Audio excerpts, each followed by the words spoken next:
Assalamualaikum warahmatullahi wabarakatuh. Perkenalkan, saya Reza Yurisandra dengan NIM 20059093 dari Prodi Manajemen Fakultas Ekonomi Universitas Negeri Padang.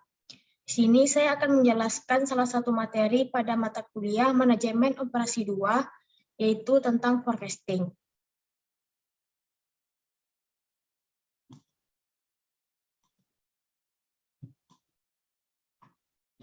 Pengertian forecasting atau peramalan. Pada hakikatnya, forecasting atau peramalan merupakan bagian awal dari proses pengambilan keputusan. Forecasting atau peramalan merupakan suatu teknik dari analisa perhitungan yang dilakukan dengan sebuah pendekatan kualitatif maupun kuantitatif, mengacu pada praktik memprediksi apa yang akan terjadi di masa depan dengan mempertimbangkan peristiwa atau data di masa lalu. Tujuan dan fungsi forecasting. Tujuannya yaitu yang pertama mengkaji sebuah kebijakan perusahaan yang berlaku pada saat ini dan di masa lalu, serta melihat sejauh mana pengaruhnya di masa datang. Yang kedua, peramalan diperlukan karena adanya time lag atau delay antara saat kebijakan perusahaan ditetapkan dengan saat implementasi.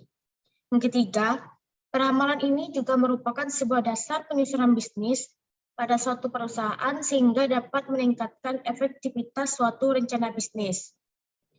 Fungsinya, satu, sebagai alat bantu untuk dapat merencanakan yang efektif dan efisien. Kedua, untuk menetapkan sebuah kebutuhan sumber daya pada masa yang akan datang. Yang ketiga, untuk membuat suatu keputusan yang tepat didasarkan pertimbangan yang akan terjadi saat keputusan dilaksanakan.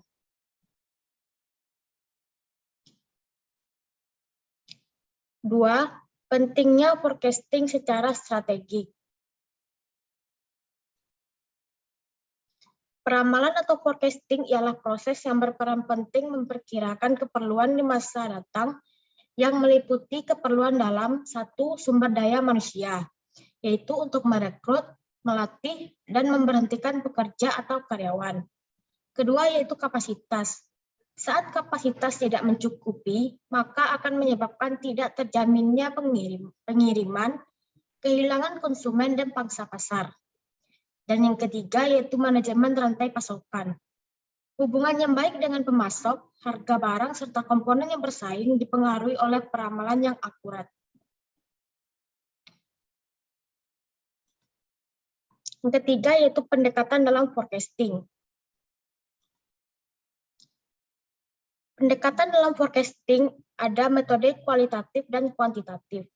Metode kualitatif yaitu peramalan yang didasarkan atas kualitatif pada masa lalu. Peramalan kualitatif pada umumnya bersifat subjektif, dipengaruhi oleh pemikiran yang bersifat intuisi, judgement atau pendapat, dan pengetahuan serta pengalaman dari penyusunnya. Oleh karena itu, hasil peramalan seseorang dengan orang lain akan berbeda.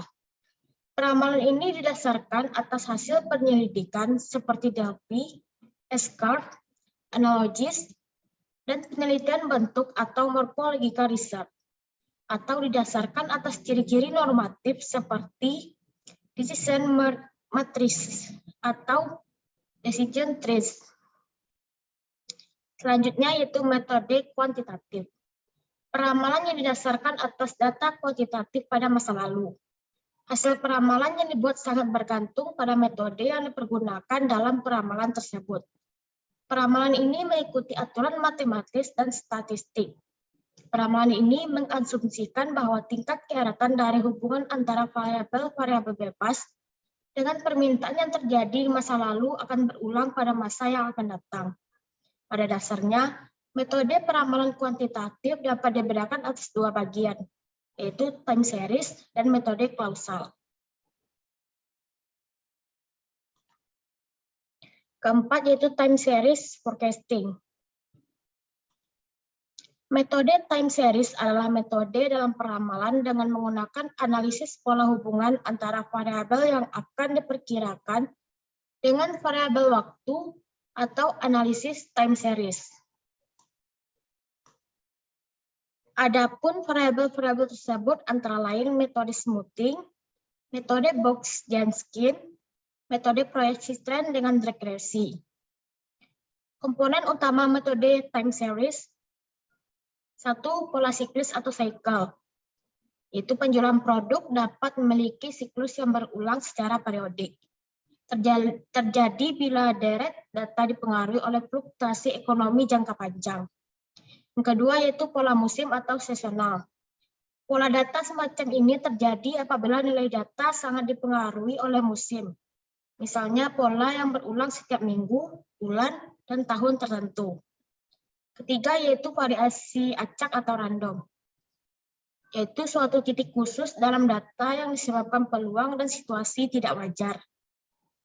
Yang keempat yaitu pola tren. Pada dasarnya, pola data ini terjadi apabila data memiliki kecenderungan untuk naik atau turun terus-menerus.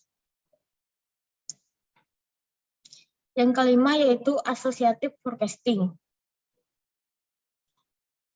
Metode peramalan asosiatif atau yang bisa disebut juga dengan causal method mengasumsikan bahwa variabel yang diperkirakan atau variabel terikat menunjukkan adanya hubungan sebab akibat dengan satu atau beberapa variabel bebas atau independen. Pendekatan ini mencoba memproyeksikan permintaan berdasarkan asosiasi tersebut. Dalam bentuknya yang paling sederhana, regresi linier digunakan untuk menyesuaikan garis dengan data. Garis tersebut kemudian digunakan untuk meramalkan variabel dependen untuk beberapa nilai variabel independen yang dipilih. Variabel peramal perkirakan tetap berulang dalam rangkaian nilai yang bisa dihubungkan dengan kejadian-kejadian berulang. Model peramalan asosiatif yang umumnya digunakan yaitu regresi. Itu teknik untuk menyesuaikan garis dengan data. Model sistematis yang digunakan pada analisis regresi adalah garis pangkat terkecil, yaitu memperkecil jumlah pangkat penyimpangan-penyimpangan di sekitar garis. Baiklah, sekian penjelasan dari saya. Apabila ada kekurangan, mohon dimaafkan. Assalamualaikum warahmatullahi wabarakatuh.